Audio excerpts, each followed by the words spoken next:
I'm really glad to announce our second speaker. His name is Uriel. I've had the pleasure of working with Yuri for the last 2 years. He's a CTO, but he's more than product person than most product people I know. So I'm really glad he's been able to do this today and share his thoughts and opinion on a very important topic for Yuri. Please, round of applause for Yuri. So, I'm going to talk about a topic of a book that I finished writing a few months ago, that hopefully it's going to be launched in a month or so.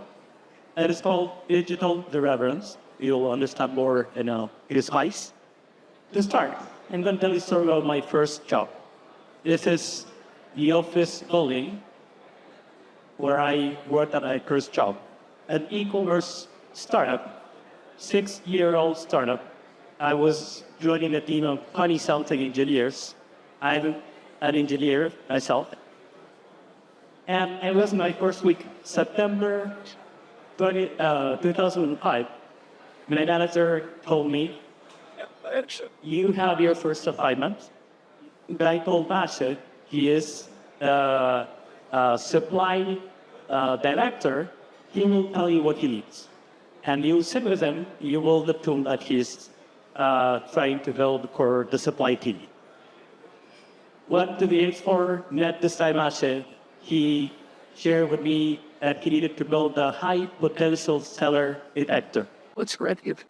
For a marketplace, it was ramping up in not everything. So I wrote out the requirements, tried to understand what he needed. I was confident in my technical abilities, but still junior in the corporate environment. I went back to my desk with my notes. The day after, I met the CTO, and he asked me how could it go in a meeting with MaaS. And I told him, great, I have all the requirements. I more or less know how to do them. But then he asked me, why are we building this? First. And I was like, well, I met the supply director. He needed to build this tool. These were the requirements, right? No, why are we building this? So that was the last time in my career that I used the word requirements. Because everyone around me, every single engineer and product person knew exactly in that company why we were building what we were building. As an engineer, for anybody else, it was not an option not to understand why we did what we do. And I also understood that everyone around me was a decision maker in that company. So in that same meeting, the tool that I was supposed to build, I could have had a saying in first, if I had to build that or not, and how we would solve that problem that originally this supply director was building. That was a career-changing moment, and it became my reality for the following 15 years. At 2 years after that experience, when I had to answer this question, why are we building what we're building? And I got used to knowing exactly why we're building what we're building, and I became a product person with an engineering title. I had a very unpleasant experience with a VP of a business unit who I approached to one morning with an idea of how we could increase conversion by lowering or changing the pricing strategy in certain categories. His answer in Spanish was an equivalent of stay in your line. We have a sales director here, he'll fix the pricing, you do your own thing. How many people in this room have heard something similar of like stay in your line? That is something that at this company was not accepted. And I felt really, really ugly. After that answer, I went back to my CTO. And he said, you know what, don't worry. We'll go back. We'll have a meeting, the three of us together, and let's understand what's the best decision for the business in general. The CTO was not a business director, was not a VP of any category, was the CTO. And he went through all the data we needed to go through to explain why this was a good idea, and we ended up implementing that. And when we went out of the meeting room, he told me, to succeed in this company, you need to be irreverent. He repeated that to many of the people around me, engineers, to many meetings. So I was thinking, after the meeting, what does it mean to be an irreverent? In his idea, it had to do with first, not accepting the status quo when it doesn't make sense to us. And second, having the courage to step up. But I took the liberty to go deeper there. And the companies that I was working for is many. Many is the NASDAQ ticker. The company is called Mercado Libre. And this is the growth that Mercado Libre had in the last 20 years. Basically, it's a $100 billion company, and the largest company in Latin America, not only in internet, e-commerce, whatever else. It's one of the 3 largest companies in the region. And I believe that this cultural aspect that I'm telling you right now is not a coincidence for this to happen. What is irreverent? The official definition of irreverent is having or showing a lack of respect for someone or something that is usually treated with respect. So my question to all of you, what are the things in our lives that we treat with respect, that we are reverential to, that actually are not useful for what we are trying to achieve? And I will give you a pretty dramatic example. This is Bianca Slide 52, year 1999, and it crashed in New York. This is the Black Post recording. Conversation between Captain Caminas and the Chief Commander's boss. It is taken out of the book Advice from Walking Tabula, and the conversation goes something like this. Captain Caminas says, "Roughly, where is it? I don't see it, I don't see it." They take up the landing gear, and then they check for another traffic pattern. Then the captain says again, I think we don't have fuel. Some seconds happen. Some seconds after that, captain says again, I don't know what happened with the runway, I didn't see it. Sub-commander says, I didn't see it, I didn't see it either. You're not going to there anymore. Captain tells him to make a left turn. Captain Caminas shouts at Sub-Commander Kloss, saying, tell them we are in an emergency because they were running out of fuel. And Kloss says to the air traffic controller, that's flight 180 on the heading. And we'll silence again, we're kind of running out of fuel. In a very side voice, the plane crashed because it got out of fuel. Most of us work in product development in situations where people will not die if we make mistakes. But how many times bad things happen when people don't speak up? The point in this story that is written in the book comes from the cultural influences that make us respect certain authorities beyond the rational. Beyond the rational thinking of a certain other that lost his life and many passengers because he didn't speak up, because he didn't shout. So when we think about the high-performing teams, when we think about the 5% of the teams that are saying that they are able to build successful products, how do they apply this irreverence concept? How do I believe they apply it? I see 3 things.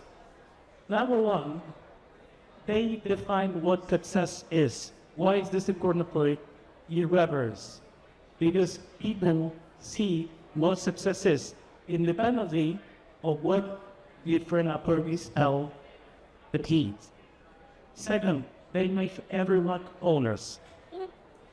And third, they embrace uncertainty. Embracing uncertainty means that we acknowledge that uncertainty exists, and we manage it. We don't assume that somebody who told us something is the truth. Because somebody required this is exactly what we need to do. we need to manage the product we're building, knowing that these uncertainties exist. So we'll go quickly one by one. When we define what success is, we see three types of goals or titles. I like to categorize them in this way. The first type are the aspirational goals. In the quick exponential organizations, is presented as massive transformative purpose, like organizing the world data or making human species interplanetary, like those kinetics. Now, in the case of Mercado Libre, democratizing payments and commerce in Latin America. When you talk about performance objectives, it's a revenue target. It's reaching the number of users by a certain date. It's the objectives that we are usually familiar with. And the last one, enablers, are the things that we do to achieve the other two. Basically, if we need to be, I don't know, PCI compliant by certain dates to be able to survive as a company, then in a way that also becomes an objective. And these all objectives, or action objectives, they define a picture of success. An example of this is when you apply OKRs, objectives and key results, we lay this down in different levels. We have a strategy, we have objectives, we have key results. You can apply these three types of objectives in this study. I'm not going to go into what OKRs are. Use whatever you want to use. But when people around the team have the same definition of success, unnecessary authorities go away. I'm thinking about authorities in our minds. Somebody said we need to do something, we do it because somebody said so. This simplifies things. The best thing that can happen to me in a meeting is the most junior person saying, why the hell are we doing X? It's we are trying to achieve this other key result. And celebrate every time that happens. To prove this point, we have this belief, or at least I have this belief, that for every objective, there are multiple potential problems that we need to solve. And for every problem we need to solve, there may be infinite technical solution. The only way we can choose the right path is if we all understand the combination of these decisions. If we do something because somebody requires things a certain way and that person is not close enough to the problem, then we are committing escalation, we are doing escalation of commitments and not making the best decisions. This picture is from a pen-fold space pen, or the Fisher space pen. In the space race in the 60s, there was a big project called the Space Pen, where the United States invested $1 million back then, probably equivalent to $10 million today, to build a pen to write this case, zero gravity pen. The Russians used pencil. So if you were part of the space pen project, you would be super proud of the technical abilities to build a pen to write in space, but you were not very engaged with the problem you were trying to solve. And there was a much easier way to solve it. So, the second point is make everyone older. Everybody here is familiar with getting tasks assigned. We all get tasks assigned. Some people get objectives assigned, but very few people, top 5%, they share success. And then with that shared success, they define whatever they need to define to achieve it. So when we talk about shared success, means the celebration, the measurement, the communication of the progress towards this massive transformative purposes for the aspirational goals, means autonomous schemes defining objectives, not in an isolated way, maybe sometimes requires conversation, validation with other teams or other levels of the organization, but they have the ability to suggest their objectives. And also, once that happens and we see the same picture, everyone becomes a decision maker. Not a lonely decision maker, but everybody has the ability to understand and have a say in decisions. Why everyone? Does he have a product owner? So here I have a question, no offense to any product owner in the room, but why do we call product owners owners? Does that mean that everybody else is not an owners? So if you search online, the responsibilities of people that we call product owners is pretty heavy. And the outcome of having somebody with a 10-kilo backpack working in a team means that probably we need space for other people that behave like sub-commander boss and not shout loud enough when we are not doing the things that we need to be doing, or when they say things that other people don't see. So if you go back to your teams and you ask any person in your team, why are you building what you're building? How deep can you go before the person refers to an authority? I'm doing this because my PO told me. I'm doing this because this other person told me. I'm doing this because this is the objective, but I don't know why we define this objective. This is a symptom of not being irreverent enough. So does this mean that everybody needs to know about everything? No. Let's use an example to show this. Let's suppose that Salim in my last side is a chess master. Has anybody seen this type of puzzles and magazines or newspapers? I used to love them. And I go to visit chess. I'm not a chess master. So I have a choice to tell Salim, we'll solve this puzzle because you're the master.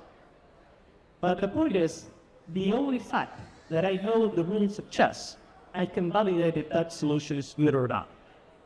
I don't need to be a master to know that this solution is good enough for that. So I can choose to blindly say it's not my responsibility, and Salim is the master to suggest solution. But my responsibility is to have that level of ownership, or at least understanding what are the rules of the game that allow this to be a valid solution. In product terms, what are the evidences that tell me that this solution gets us closer to the goal we're trying to solve, with the KPIs that we measure, with the key results that we define however we want. But nobody on the team, designer, engineer, project manager, user researcher, nobody can ignore this. And the third and last point is embracing uncertainty. I imagine most of you know the difference between a project and a product. To keep it simple, we celebrate when a project is finished. Success means we need to touch it again. Minimum maintenance, that is the bridge that we built. Happy to see it, take pictures, move on. When we build a product and it's successful, we need to change it a lot. We need to keep working on it. And every time we keep working on it, how do we decide the features that we build? How do we decide what we prioritize or not? It's very common that we use these type of prioritization tools. Measuring the potential impact of the feature that we build versus the effort that it takes to build it. And I'm here to suggest that maybe this is not the best. There's a guy called Douglas Hubbard, but he read about how to measure everything. And that he explains in an article many years ago how cost, maybe you can relate cost to effort in this example, is almost irrelevant to decide what we do. And he says this because the biggest predictor of success is the variable that says if this project, product, feature, whatever you want to call it, works or not. Not how much it costs. Basically because every time we build digital products, the return we expect from every effort is much bigger than the difference between effort A and B. So it's not an investment of a 10% return. It's an investment of 800% return that I'm looking for, at least. So what does it mean to prioritize based on uncertainty? We have the certainty dimension and we have the effect dimension. In a way, when we talk about effort, it's not completely declared in the 70 or something dimension. Because if I have something that is very complex that requires a lot of people to work on that also includes the uncertainty. So in a way, when we do about uncertainty, you also including what we intended to contemplate when we talked about efforts. And when we lay out the problems, features, solutions that we want to build, they end up looking at these brothers. We will completely know whatever's in the bottom left. Whatever's in the top right, let's just put it. It's looking thin. Let's just take up more pizzas from the oven because we know we have a high certainty that this will have impact. But what happens with the rest? What's on the top left? I call it housekeeping or dating. That is something that if you don't do it one day, that's fine. But if you never do it, like going to the gym or exercising, if you never do it, you will have health issues. But if you skip it one day, it's fine. Probably between 10 and 20% of your effort will be dedicated to that. Because if every time you do something, it has an impact. Very small, but it has an impact. On the bottom right, your job is to create, but actually it's to create minimizing uncertainty. What does it mean? It's hypothesis-driven development. Basically, we believe that this will result in a certain outcome, and we will have confidence to explore this. Yes, can measurable thing happen. An example that I'd like to illustrate on this is an experiment that the food company ran only 8 to 10 years ago about self-driving cars. One of the risky assumptions that they need to cut is how do people react when they see a car with no driver. So basically, they built a fake seat with the driver inside. And they made this video is actually new to redefine it, but they made it by running around the city of Detroit. But that's like this. You see how people will react without even investing in the development of the self-driving cars. Because the reaction of the people around would inform them much better on the parameters that the self-driving cars should take into account. So wrapping up, thinking them, and people in your team, or can you answer, what are you building with your building? How deep can you go before referring to somebody that told you to do so? Which are the implicit authorities that are not serving you or your team for their purpose? And I will suggest you to do like the top 5%. First, define success using the goals that we talked about, aspirational performance in England, where everybody can see the same picture, you speak the same language. Second, make everyone owner. Nobody should stay only in the lanes. And third, embrace uncertainty. It's part of the equation, it's part of what we need to solve. We manage uncertainty, and we don't oversimplify it. We don't ignore it. It exists. And stare at people in the team know the uncertainty around the decisions we take. Thank you so much.